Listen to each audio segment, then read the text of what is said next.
नमस्कार दोस्तों, आज हम ऐसे शख्स के बारे में बात करेंगे जो कभी हिंदू मुस्लिम एकता का दूत कहलाता था और कुछ दशकों बाद वही आदमी भारत विभाजन का कारण बना। इतिहास में शायद ही कोई ऐसा इंसान हो जो अपनी सोच से एक पूरा देश बना दिया और एक सभ्यता को तोड़ कर रख दी। मोहम्मद अली जिन्ना, एक ऐसा नाम जिसे पाकिस्तान कायद-ए-आज़म अर्थात एक महान नेता कहता है और भारत उसे विभाजन के घाव के रूप में याद करता है।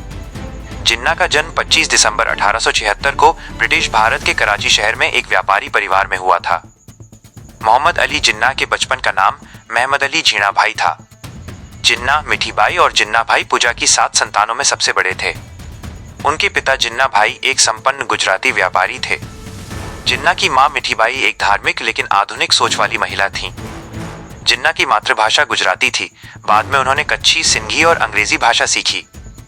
जिन्ना बचपन से ही अलग थे, न ज्यादा धार्मिक न ज्यादा पारंपरिक। उनकी सोच अंग्रेजी शिक्षा और आधुनिकता से प्रभावित थी।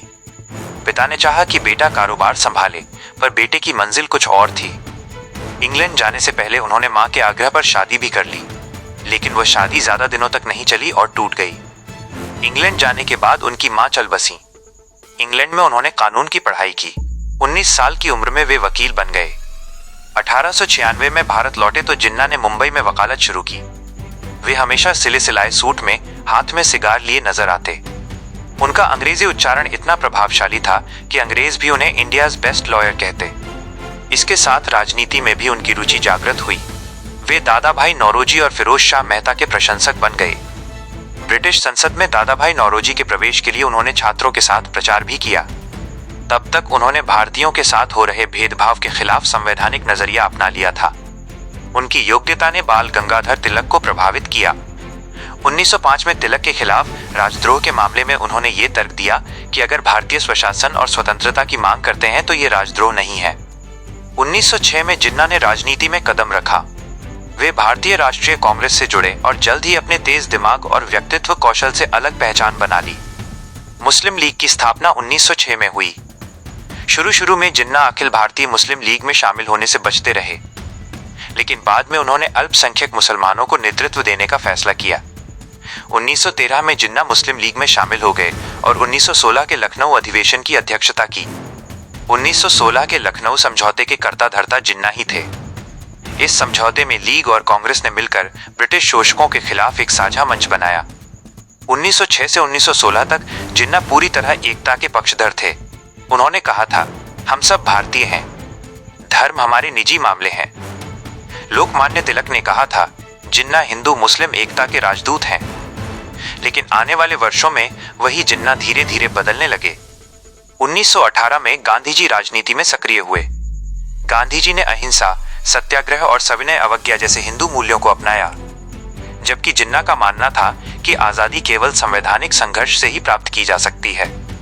जिन्ना ने खिलाफत आंदोलन का विरोध किया। 1920 में उन्होंने कांग्रेस से इस्तीफा दे दिया और मुस्लिम लीग की बागडोर संभाली। 1923 में वे बॉम्बे से सेंट्रल लेजिस्लेटिव असेंबली के सदस्य चुने गए। 1925 में लॉर्ड रीडिंग ने उन्हें नाइटहुड की उपाधि दी। 1927 में साइमन कमीशन के विरोध के दौरान जिन्ना ने हिंदू मुस्लिम नेताओं से संविधान के भविष्य पर चर्चा की। नेहरू रिपोर्ट में संयुक्त निर्वाचन की बात कही गई, जबकि जिन्ना ने पृथक निर्वाचन क्षेत्रों की मांग रखी। उन्होंने अपने 14 सूत्र प्रस्तुत किए, पर कांग्रेस ने इन्हें स्वीकार नहीं किया। राजनीतिक व्यस्तताओं के चलते उनका वैवाहिक जीवन प्रभावित हुआ। 1927 में वे अपनी पत्नी से अलग हो गए और 1929 में उनकी पत्नी की मृत्यु हो गई। बाद में उनकी बहन फातिमा जिन्ना और बेटी दीना वाडिया ने उनका साथ दिया। 1934 में जिन्ना ने मुस्लिम लीग का पुनर्गठन किया। लियाकत अली खान उनके प्रमुख सहयोगी बने। 1937 के चुनावों में मुस्लिम लीग ने कई मुस्लिम बहुल क्षेत्रों में सफलता पाई। 1930 में अल्लामा इकबाल ने उत्तर पश्चिम भारत में मुस्लिम राज्य का विचार प्रस्तुत किया। 1933 में चौधरी रहमत अली ने उस राज्य का नाम पाकिस्तान रखा।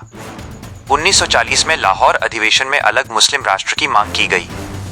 16 अगस्त 1946 डायरेक्ट एक्शन डे। कोलकाता में दंगे भड़के, हजारों लोग मारे गए और लाखों घर जलकर राख हो गए। ये चिंगारी इतनी तेज थी कि दंगे धीरे पूरे देश में फैल गए और लोगों को बहुत नुकसान उठाना पड़ा। 14 अगस्त 1947 को पाकिस्तान आजाद हुआ। 15 अगस्त 1947 को भारत आजाद हुआ। जिन्ना बने पाकिस्तान के पहले गवर्नर जनरल। पाकिस्तान बनने के बाद उनकी सेहत बिगड़ने लगी। 11 सितंबर 1948 को कराची में उनका निधन हुआ। पाकिस्तान उन्हें कायद-ए-आज़म कहता है, भारत उन्हें विभाजन और दर्द से जोड़ता है। जिन्ना ने मुसलमानों को मातृभूमि दी पर इंसानियत के शरीर पर लकीर खींच दी। इतिहास हमें सिखाता है कि धर्म, जाति या भाषा से ऊपर उठकर ही एक राष्ट्र बनता है, वरना हर युग में कोई न कोई जिन्ना हमें फिर से बांट देगा। अगर तुम्हें इतिहास समझना है तो सिर्फ तारीखें मत याद करो, उन चेहरों को पहचानो जिन्होंने वक्त का रुख मोड़ दिया। मैं हूं राणा प्रताप सिंह। मिलते हैं अगले एपिसोड में एक नई ऐतिहासिक कहानी के साथ।